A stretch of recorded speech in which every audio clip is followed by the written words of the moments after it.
Hi, and welcome to Perseverance Reef, where it's a balmy 82 degrees this afternoon. And as you can see, I have managed to scrape the algae off the back glass, and so far, so good.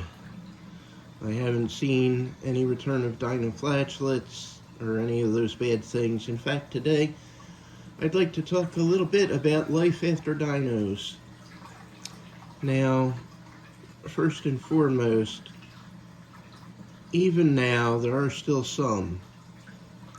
Even when this tank is covered in coralline, there will be some dinoflagellates. That's just how it is. It's a natural thing. However, I will always need to be vigilant because if I'm not vigilant, it can just come right back, and that would not be good. So basically, I'm going to keep making sure that I have the right amount of nitrates, right amount of phosphates. I generally want to keep phosphate around 0.1 parts per million. And there's Jake in the background. I think he agrees. That is my American Eskimo. He is about 14 years old, in fact. Well, he'll be 14 in June, so he is quite an energy generator there, you could say. So anyway, yeah, I like to keep my phosphates around 0.1 parts per million, and I like to keep nitrates around around 10 parts per million, give or take, maybe as high as 20. Soft corals certainly like a lot of nitrates compared to even SPS. These are green star polyps, one of my favorite corals of all time. And unfortunately, due to the dinoflagellates, they're not as perky as they would otherwise be.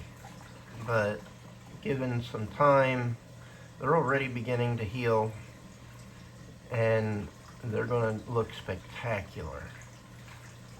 Now, these guys, like most soft corals, they want to be kept with an alkalinity between 8 and 12 DKH. I tend to keep mine a little closer to 8. They also prefer a pH around 8, 8.2. They can go as low as 7.8, but I personally like 8. So I try to keep it there. And of course, water temperatures between 78 and like 84. Typical reef ranges. And you'll find these guys are resilient, and they can take a beating. And like I said, they just survived dinoflagellates. So they're definitely a resilient coral. A lot of the soft corals are very resilient, which is one of their best qualities. And they really look good too, which is great for budget reefers. Here's another classic coral. This is a Kenya tree, and they are amazing little corals. They also like typical reef conditions, but you really want to be careful because eventually they can shade out other coral beneath them, and little fragments will come off. It's how they reproduce. Those fragments will float around the tank and settle somewhere, and you'll have a new Kenya tree. So that is something to look out for, but they are a very beautiful coral as well. And here we have some mushroom corals. Now these guys are absolutely gorgeous. And even though the camera can't quite pick it up very well, they've actually got quite a bit of red in them. And that blue is about the same blue, maybe a little darker than what you're able to see on camera. But these guys had almost completely died when I got them because of the lack of nutrients. But they've bounced back in a big way.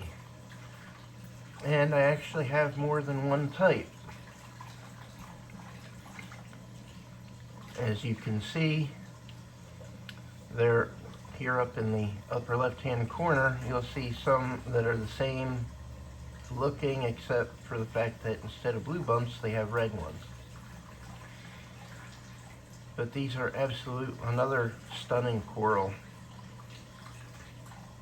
These guys are actually technically corallimorphs. So they're not true corals, just like soft corals aren't true corals. And these guys are actually more closely related to anemones, believe it or not. And some of these mushrooms can actually be mistaken for anemones. So, like in the case of ball mushrooms, they look a lot like anemones.